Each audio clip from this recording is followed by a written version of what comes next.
Troy Martinez and Mrs. Martinez. You all have opened the door with us with law enforcement. We so appreciate that while he's making his way back to Pastor Martinez. We think, you're an ideal community to help us understand that fear on both sides, because you deal with so many different things and so many different people coming in and out of Vegas from everywhere. And both the words that you all have said have been very inspiring in helping us identify that fear on both sides, which is what's very important to what we're trying to get to. So we look forward to having Dr. Youssef to contact you and to make more official that relationship with us as we partner with law enforcement. So thank you all for coming. Let's give our law enforcement officers a big hand. Thank you for sharing. My wife Sandra, 43 years. We were very young, got together, and we moved here almost 25 years ago from Los Angeles to Las Vegas. Right after the LA riots, the schools in Los Angeles were getting pretty tough, and I wanted a better place to send my 4 children to school.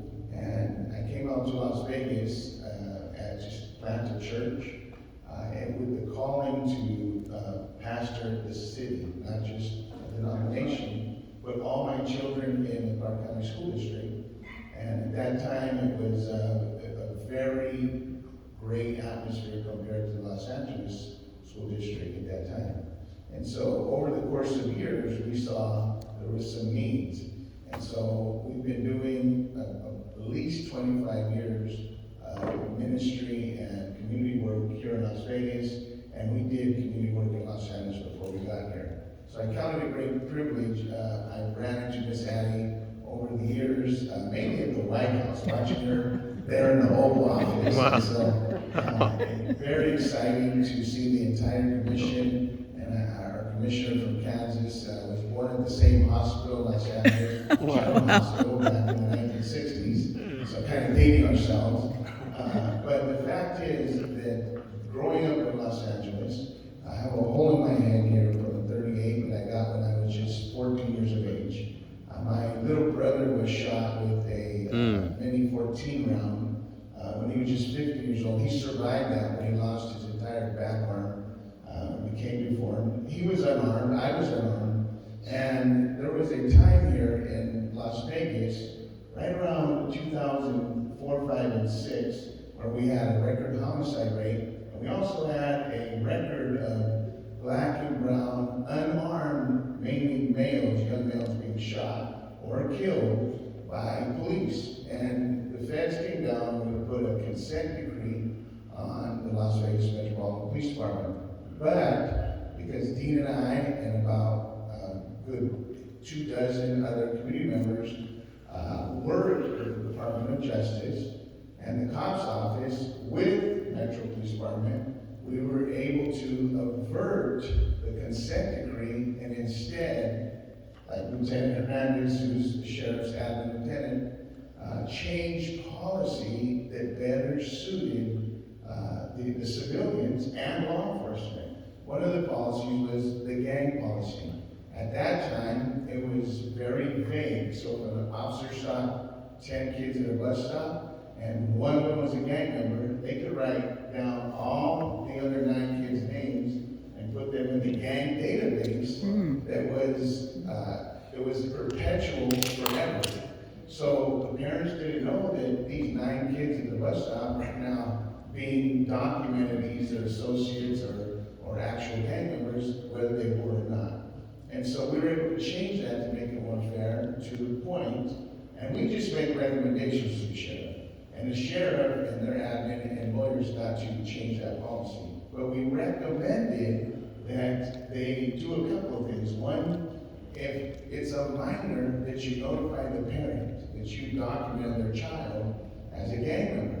And do a little research to see if they really are. Give an opportunity for that parent to go in and say, he is or she is or is not a gang member, and challenge that. The other thing was, after 5 years, if that young person, even if they were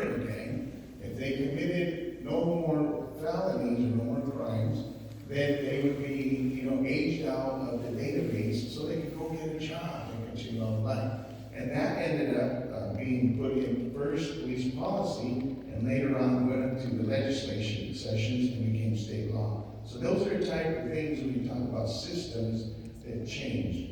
The other thing was the use of force policy. Now, the use of force is very, very difficult to work on. One of the reasons is police want to be safe.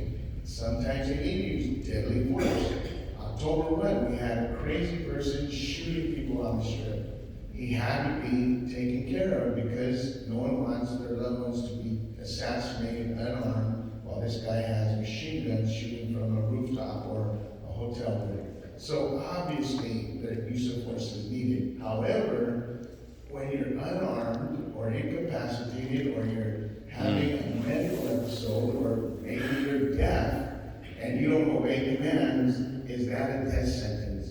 Now, police policy, at least with the Metropolitan Police Department, it has been changed where the things that you saw happen to George Floyd could not happen with the policy. The things that you saw happen to Ferguson could not happen with the policy because they changed it and took away the ambiguity, because before it was all lopsided. Basically, there was a young Latino that was shot in the 2000s, which Dean is never going to ever stop talking about. But it's important. He was on the same street as my church, and he was handcuffed in the police car, and the police car door was left open. He jumps out. He's a 17-year-old kid, and he runs, and 2 officers fire and shoot him in the back and kill him.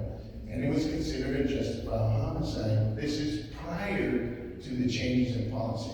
So those are type of things when the community sees that, it's impossible to explain. It's impossible to explain that you would shoot a handcuffed, unarmed juvenile of color, who's actually black and Hispanic mixed in his race, and say that it was justified. So that turns off the community. And like the chief said, if you lose credibility. One of the things that Dean and I took with the Henderson Police Department is they have, and I hope you still have that, is it's a reality-based training where you go in and there's this room and they give you a gun and you work out a scenario. Dean took it, I took it, my daughter Kristen took it, and you go in there and you're the police officer. You're playing the role of police officer. And it's like surround sound, and you got these muffs on, so the sound, and you literally have to stop a crime from being committed. In my scenario, some 3 males went to attack a female at an ATM to stab her. I yelled stop. They pulled the knife out, were about to stab her. When they didn't stop trying to stab her, I pulled the weapon, shot, and stopped. And this is reality-based. I shot and stopped the guy from stabbing this innocent woman at the ATM. I thought I was done. A car pulls up, opens the door, and with the double-barrel shotgun, shoots at me. Now I have to turn sideways to the other side and shoot it out with this reality base. And they take your pulse before you go in and when you come out. And so I came out all pumped up. And Dean went in. I'll let him tell you his. I'm not going to say what he did. And then my daughter Kristen, who's a young lady, she was right around 30 at the time. She went in. They took her pulse before. She too had to shoot somebody, and they took her pulse after, and it hadn't changed at all. And they said, "You're a cold-blooded killer." So I share that with you because there's some huge opportunities. If we could use some of the tools that our police department and these officers, you're with the COP team, right? That's okay. Oh, these are patrol, and they also have COP officers, Community Oriented Police officers. But when they call us, we show up as part of the policy when a young person is shot or killed. They call us. And it's the captain's duty to have them meet us there and help bring comfort to the family and stop retaliatory shooting. So we're on call just like they're on call. So there are partners to help serve, like the chief said, serve the community. So thank you, Ms. Annie, for all the hard work, the commission, and I'll stop there, but I really appreciate being a part of this. this. Thank you. Thank you.